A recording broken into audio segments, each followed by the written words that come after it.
ridiculous amount of damage in the Afreeca comp, especially as the game comes along, but even in the earlier stages as well. Everybody can shell it out, except Brel, of course. CC. And that's not a position I really love, but at the same time, there's a lot of prio available in the top and the bot lane here for Afreeca. And Dread, in the early game, he can make his magic work. See how that goes. No boots yet for Dread, but he's still up in the top lane. Flash coming out from Keen. Another flash from Dread. Summit just hops away, and now Krako's here. Neither Dread nor Keen have the flash. Do Liiv Sandbox have the damage, though, is the question. Lots of damage coming out now from Dread as they are poking him down. Another miss on the undertow. And Keen is going to look to combo down Summit. Can't quite do it, but Dread will finish the job. And that is, he's got a sweeper. As we do have the flash coming in, he's able to pull Prince into the fight. And now with the flash forward, that is a very easy kill for Bang to pick up.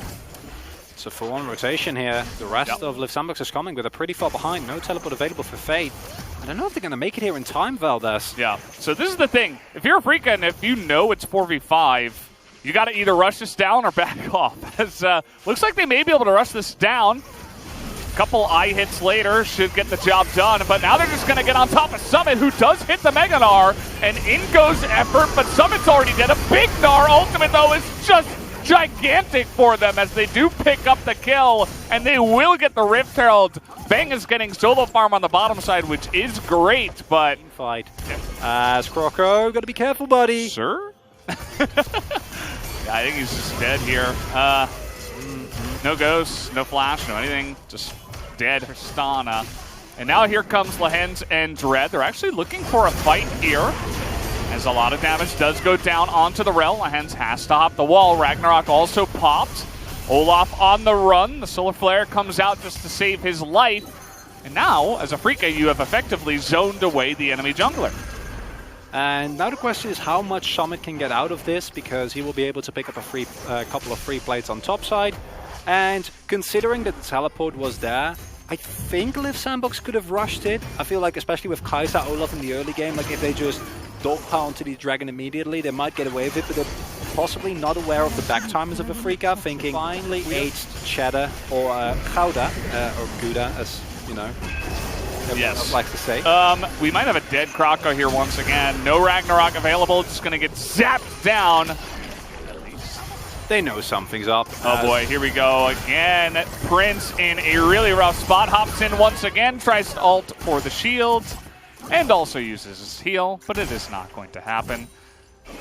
Welcome to Tristana versus Kai'Sa. As once again we got another fight up on the top side. Trying to get the kill on Akeen, but he can't. Looking very desperate at that point. Now Fate has to flash away as he was trying to help out with his own teleport. Lands the bowling ball onto Fate as we could have some more huge burst damage coming out. And that's going to be Fly and Dread putting their heads together to pick up yet another kill. So now we have the supports up on the top side. Does this snowball ever end is the question, as Dread is going to help pick up another kill. Does go the way of Lehens, but... now we've got Summit as well, trapped underneath the turret in Mini-Gnar form. A very easy tank up, and that is 4 kills. Arguably a stronger matchup. And of course, KT have Tom on Kia. And the push is coming in here big. Afreeca really trying to push their edge here from the early game. That is a really nice Solar Flare. Are we going in is the question. Huge wombo combo comes in! And they get the damage done that they needed to, although Kroko is going to die. And this is a massive ultimate coming in now from Kroko. And Bang is just going to clean up everybody. I said Kroko, I meant Dread. He gets a huge play here. As now Bang is just going to clean up everybody. And Afreeca are able to turn it around, though. Okay, so they should see them doing the Baron here. They have that ward. Let's see Bang here, the knockup. And yeah, there goes the Baron. Okay. Teleport committed to, and that's Mini-Gnar. So as Liiv Sandbox, I think you're running here, actually. You're not actually trying to fight this, yes. Run away. Afreeca take the Baron for free. Valdez, but I'm starting to feel like this has become an insurmountable lead for Afreeca Freecs. Yeah, it does feel that way. As we do have the teleport, though, coming in. They have secured the kill onto Keen, and now Dread is in a really awkward spot. He does have Flash, though. Yeah, he really just wanted to kill this turret as fast as possible. Clear. Respect that. Yeah. Fate's nowhere near, is shoving the turret into the tower, but I think they can just end there if they're not careful. They need this Orianna to be here. Teleport coming through. Fate is coming in. They're kiting down Lehens. He is going to have to flash away, and there we go. Bowling ball lands, and that is a big sleep picked up, and Effort will just die as they do take the Rel away. But at this point, Afreeca with the Baron buff, they're taking down the whole base. 2 inhibitors down already. Mega Gnar into Orianna ultimate can be set up by Effort, can be set up by Summit finding a flank. That's what you need. If you don't find that, you will not win a team fight. The deficit is too big. And Afreeca, it looks like they might be playing spoiler here for Liiv Sandbox, who are desperately trying to keep their control of their own fate. For Liiv Sandbox. Afreeca, they're looking to close this one out as the inhibitor will go down. Gotta wait for these super minions to push in. As the poke is enough. I feel like as Afreeca, you could just literally stand here and just poke him out. And that should be good enough. I mean, the Chaos Storm going to push Fate back. Summit looking for it. They're trying to find Bang, but he's able to get on out. And that's going to be the end of Effort. And it looks like the end of Liiv Sandbox. Summit not going to be able to survive on this one. Bang just taking names at the end of this game as he picks up the double kill, and Afreeca will play a bit of spoiler here as they will take game number 1 away from Liiv Sandbox as Dre is going to die. And the Nexus does go down. Take a look at some of the nice numbers. Jace always going to have a fun time.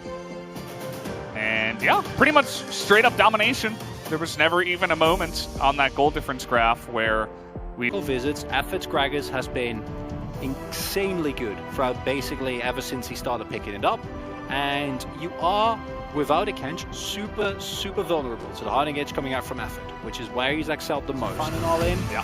Problem is, Liiv Sandbox, they're really good at finding the all-in, right? And they have the tools, a single scatter, Effort finding the enemy backline can actually be better. So if Afreeca take a super dominant 2-0 here with a stellar early game, I'm happy. If Liiv Sandbox can learn from game number 1 and turn it around, I'm happy as well. Oh, Dread gonna face check on in here. Keen is trying to help out. Here's the 2v2 we were looking for. The damage comes out, and Afreeca get first blood again. Another stun comes in. With your Gnar, I can't, it's not okay. He's dead. Keen went back, bought items. Summit stuck around. Got Dread, who's a kill ahead. He's probably going to get some nice objective control. Summit is about to hit Mega Gnar here. He's not level 6, but the damage might just be enough. He flashes away from the wallop, and the one last auto will do it. No flash available now, but no ghost available for Krako. He's going to try to hit the undertow. He misses both, and now I think Krako's just dead. What a disaster. He's trying to trade it back, but that's just going to be the end of that. 3 kills in a row for Keen, as it could not get worse for Liiv Sandbox. Afreeca are stomping them in the top lane. This is a fall from grace if I've ever seen one, Valdez. Oh my god.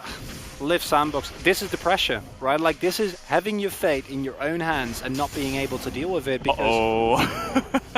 He's back. Dead. Oh, look at the votes coming out from Fly. Dread takes 4 turret shots. He doesn't care. He got the job done. They need to do, and these players as well. I don't think he's back. I think they're dead. Well, they're both diving in here. The damage is insane out of Dread and Keen at this point in time. Dread makes his way back. This might be pushing it, but you know, he gets the kill. And that's going to be a lot of plates here for free over to Keen. There's no teleport for Summit, and this is Jace alone in the lane. Start taking a look at okay, but you talk about 100-0. There's a loot on the enemy team. Oh, he's just killing him under the turret. The immediate follow flash here, as it cannot get more one-sided up there, up 2 levels. We also have a kill, or rather a fight, going on down here in the bottom side. Fly nearly gets picked off by that Troop Shot Barrage, but that's the only thing that Afreeca have going for them. It's a double kill now for Bang, who picked up a plate earlier as well. This is just Afreeca in one of the most one-sided... weaker opponent, but unironically, this is not that different from early games that Afreeca have had in the past. Yes, this gold lead is a little bit superfluous. Normally they wouldn't necessarily hit these. Oh, they can see Fly, actually, from the one in the mid lane. But here comes Dread. He's like, oh, whoa, what did I just walk into? A little bit awkward here. Gonna try to find Fate as well, as Dread will be able to secure that kill alongside of Fly, who does get the last hit. And now, just, you know, start the trumpets. We got the cast. Actually does a nice job on the fly, who is forced to flash away. As now Keen is just a menace. Nice hit into the wall, though. They might be able to 100 to 0 him, and they do, finally. But only at the expense of all of their lives. Yes, and so are Afreeca, seemingly here in this game. Yeah, well, Summit, you can tell he's not very happy. Trying to go 1v1 on a fly here. I don't think he would have even won 1v1. Definitely not Udyr is much more terrifying than I actually imagined. Summit, maybe this is a matchup that's a little bit more even, as he is going to just flash away, and now definitely not Udyr's back. And there's a rocket in his back as well. Just gonna let the AoE damage from the Phoenix stance kill him. Kind of an interesting way to look at it, but yeah. Keep in mind, guys, if Liiv Sandbox do lose 2-0 here, they're not 100% out, but according to our ELO system, they have a 3% chance. To his eyes. Oh no. We almost got there, but then Jonas Strong saved us. Here comes Fate. He's actually going to kill the Lulu, probably, I think. Yeah, there we go. The Unleashed Power comes in. That is a big rocket onto Fate, as now Effort is going to find Fly. There's another kill, and you know what? Ezreal's got a kill. Okay, listen. This is the solo queue special. Oh no! Got so fat. He's back! Is Pajama Man again? Yeah. This is a victory. This is not one victory lap. This is multiple victory laps. Yeah, they're going in here. That's a really nice scat of the week. Fly is just gonna die, but it is a trade kill over to Bang. We'll probably take that. They got the shutdown onto Fly before. But still a 1-for-1. That's securely it. That's your option. Come on, Fly. Oh no. I think he's... Okay, we have a little bit of a flank coming in, but I think Fly will die first. He's trying to trade it back on a Fate. There's going to be the kill. Dread is kind of alone in the back here. He is going to get that one, as Summit is getting incredibly low as well. They're trying to isolate Lehens here, but he does have the help from Jinx to get the damage down. Lehens will die, but the rest of Liiv Sandbox probably will follow suit, as double kill will go over to Bang, and only Prince remains once again. Give it a shot. Gotta give it a go. Maybe this is the timeline where this actually works out. But I see those health bars and I'm thinking, nope. Oh no. Oh, he lives. And yeah, he levels up, and I don't think the burn would have killed him. But honestly, as Afreeca, I do not fault you. Just play it. Wait for the next Drake. Well, I'm not even kidding. They're gonna try to kill Dread here. Okay, the flash over the wall. Maybe they will actually be able to get him. As the cast does come through, now he's trying to run away from the scatter, and he's not going to be able to. So they do get the definitely not Udyr, but at the same time, they're losing their turret in the mid lane. If Prince can finish Geralda's Grudge, and he can actually like get through these health bars and maybe poke, and not get hit by any of the poke from Afreeca. As here we go, Baron buff is down. And do they have the damage from Prince is really the question. Effort is going to survive. Prince is really trying to make it happen. Hopping forward, and they've baited them in, but oh man. Oh man! The damage coming out from Afreeca. Bang is just a one-man army at this point in time. Triple kill comes out from him. Had a little help from his friends. As Afreeca don't really care, they're just going to take the game. Afreeca scarred by many a defeat, take it as slow as they humanly could. But it makes sense in the context of what we've seen from them this split. Redemption games coming through here from Bang. But in the end, as a whole, it's Afreeca who get a win that for them means that... It's just we didn't see it all the time in spring, obviously, as you can tell by their record. But the pieces are there. Maybe they can make it work in summer. As you see, this one, 27 minutes, 43 seconds. Probably didn't even need to be this long, but even Afreeca started to have some fun in the mid-game.